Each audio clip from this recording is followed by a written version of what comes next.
Vamos lá. Galera, bora. hoje eu estou com o Sergião aqui e o objetivo é você entender como que ele faz anúncios que convertem muito bem.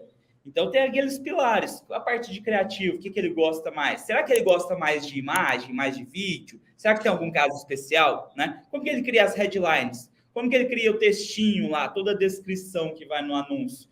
Como que ele faz as segmentações dele? Você vai entender nessa live. Só que antes, vocês já conhecem como que eu gosto de trabalhar, eu gosto de conhecer um pouquinho como que a pessoa caiu nesse mundo, né? Sérgio, conta pra gente o que você fazia antes do marketing e aí como que você caiu nessa área sua. Você abriu a agência primeiro, provavelmente, né? Como que foi isso? Foi, total.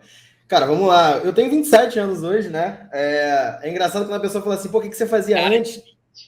Então, eu tenho essa sorte ou azar, depende da perspectiva, né? Mas a galera pergunta, né, o que eu fazia antes e tudo mais, só que a real é que, profissionalmente falando, a única coisa que eu fiz antes foi trabalhar com design, que já estava meio que relacionado a isso, porque eu fazia landing page e tudo mais.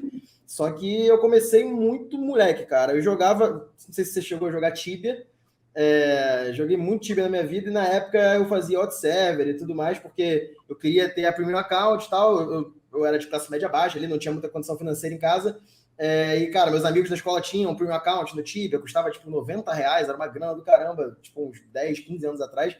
E aí eu falei, cara, como é que eu faço isso aqui? Eu descobri alguns fóruns na internet, vi que a galera fazia os servidores próprios, né?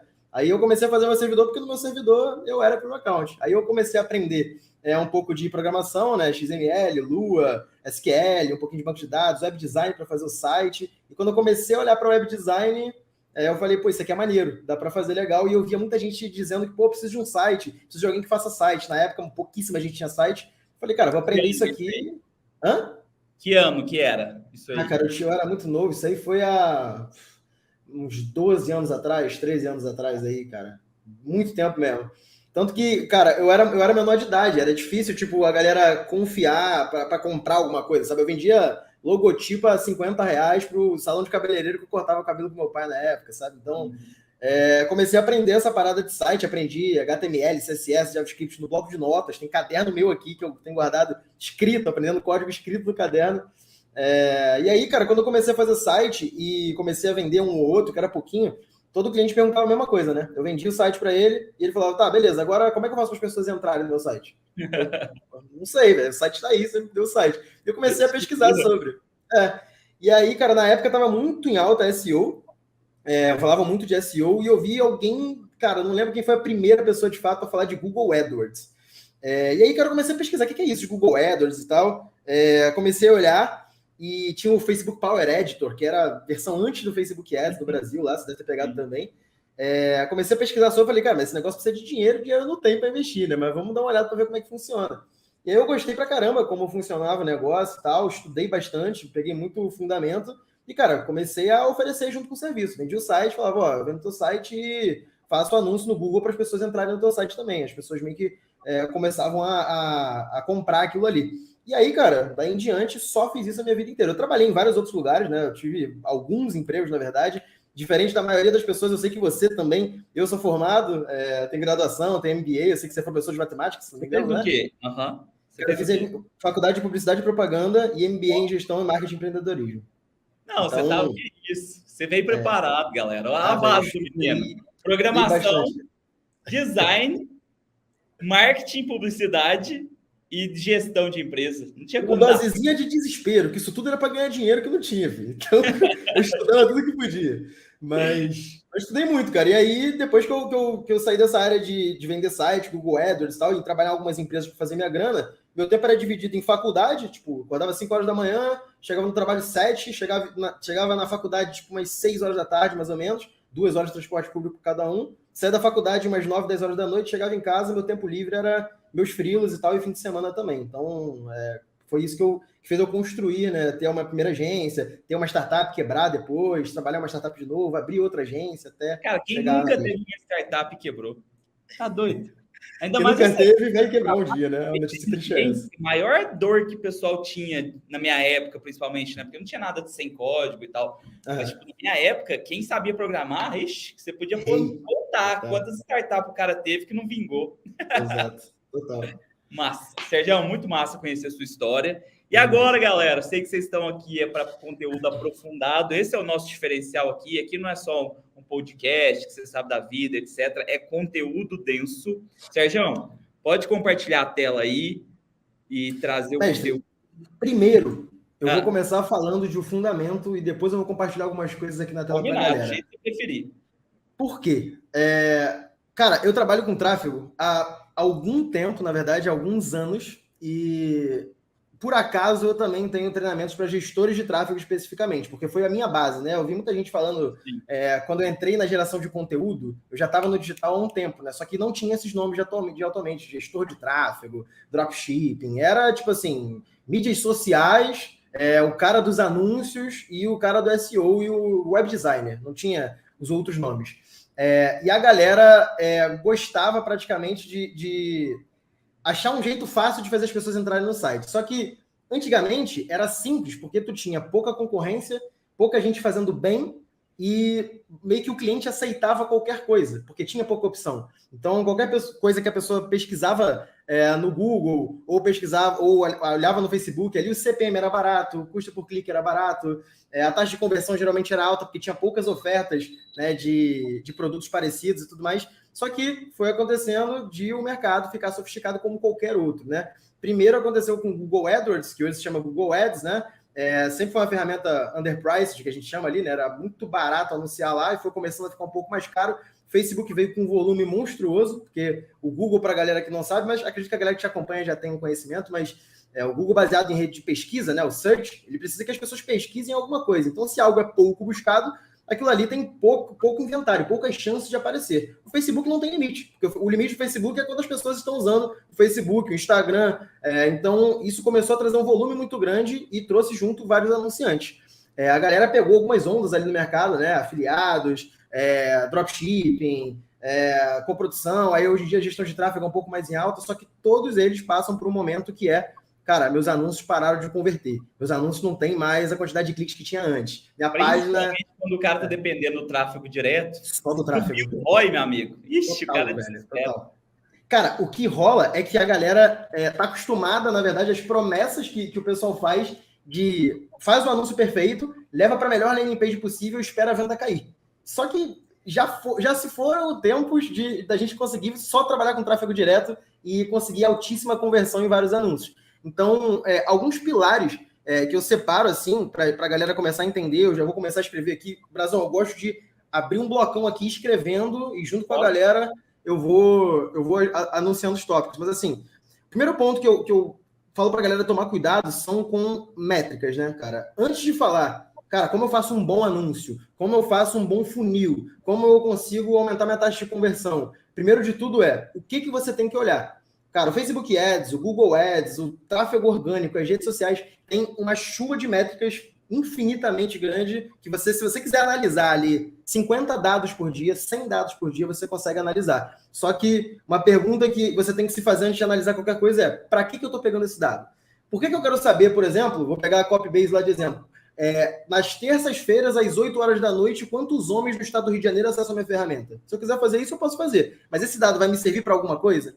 Então, o primeiro ponto o que eu quero analisar e outra coisa que é o outro ponto por que eu estou fazendo isso. Aí já entra nos anúncios. Quando a gente começa a criar anúncios, pensar em campanhas, as primeiras coisas que eu faço em ordem, eu vou compartilhar a tela aqui agora, mas acho que vai ficar mais fácil. Deixa eu botar as etapas aqui. Compartilha aí que eu já libero. Beleza. Apresentar, vamos lá.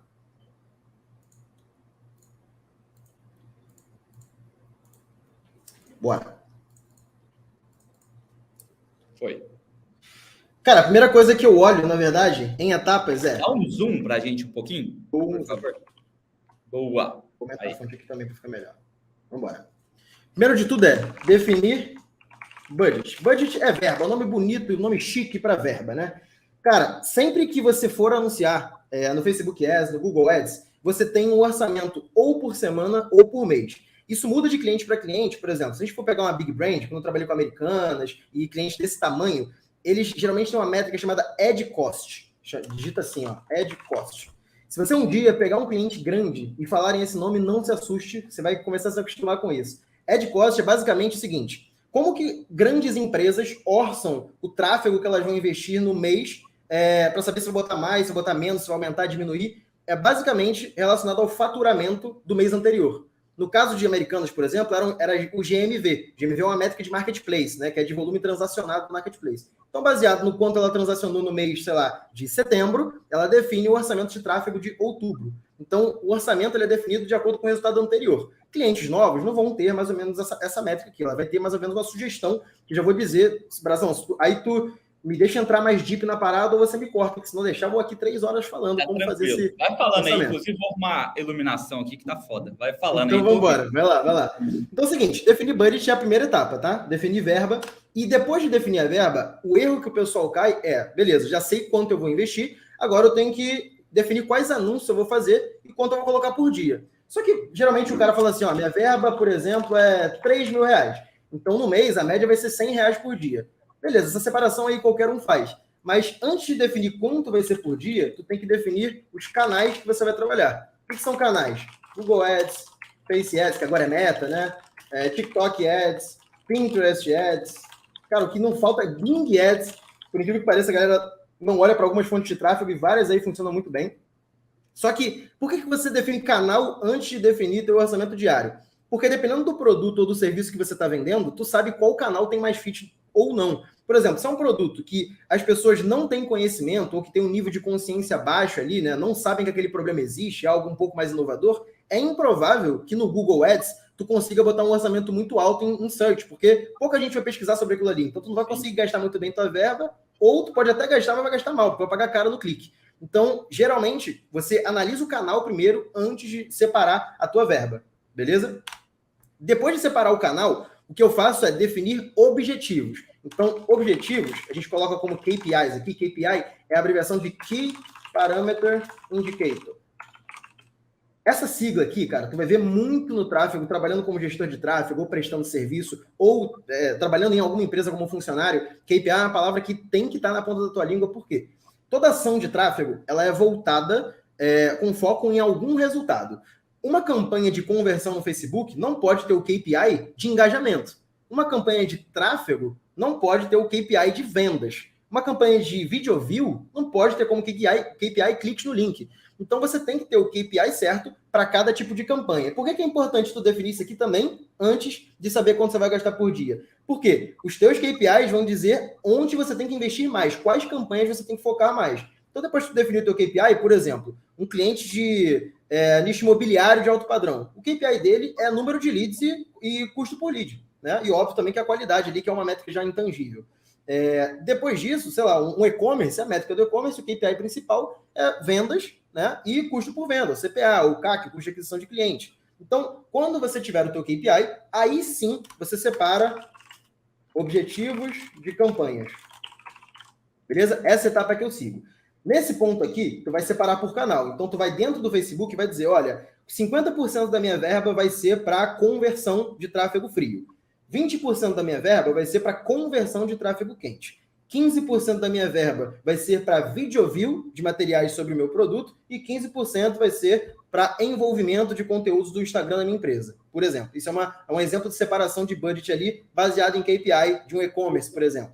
Quando você faz isso, tudo fica mais fácil, tua tomada de decisão facilita 1000 vezes. E aí a gente vai entrando nas partes seguintes, que é analisar as métricas, que é aquilo que eu falei no começo do conteúdo. Então, anota esse passo a passo, cara, porque isso é algo que tu vai aplicar em qualquer nicho. Não importa se o cliente é grande, pequeno, vai investir 1 milhão ou vai investir R$1.000. Você tem que fazer isso aqui. Óbvio que o cliente, quanto menor o investimento dele, menos canais ele vai conseguir fazer, menos KPIs ele vai ter para analisar e menos campanhas ele vai fazer em paralelo. Beleza? Cara, feito isso, tu tem que pensar nos teus anúncios.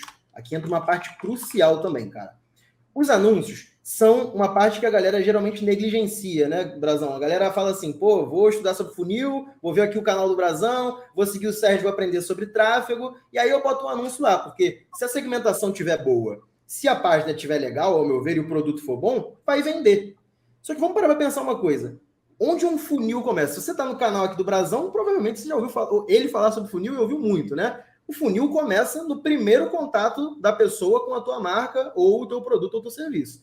Esse primeiro contato no tráfego pago é onde? No criativo.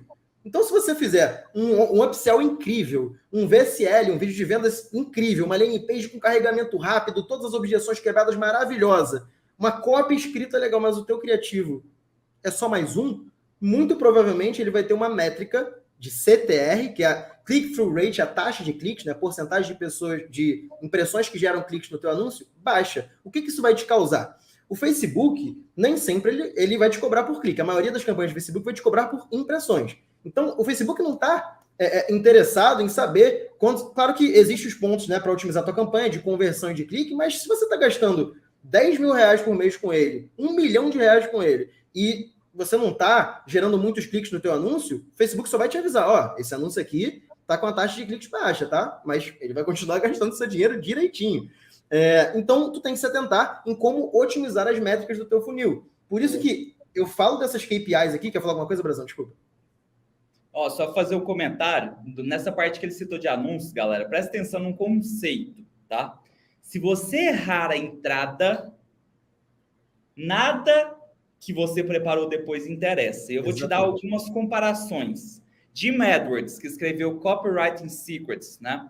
Ele fala o seguinte, cara, eu posso ter uma copy, uma carta de vendas perfeita, mas se a minha headline não gerou aquela vontade nele de ir para o texto, ele não vai descobrir que tem ouro ali. Exatamente. Mesma coisa no YouTube, quando eu dei a live com o Cassi Girard aqui, e aí ele falou, né, que ele fez um treinamento com... Ele é um monstro. Com o Mr. Beast, lá nos Estados Unidos. E aí, o que o Mr. Beast falou? Cara, a coisa mais importante para você ter no canal do YouTube é a thumb com CTR alto.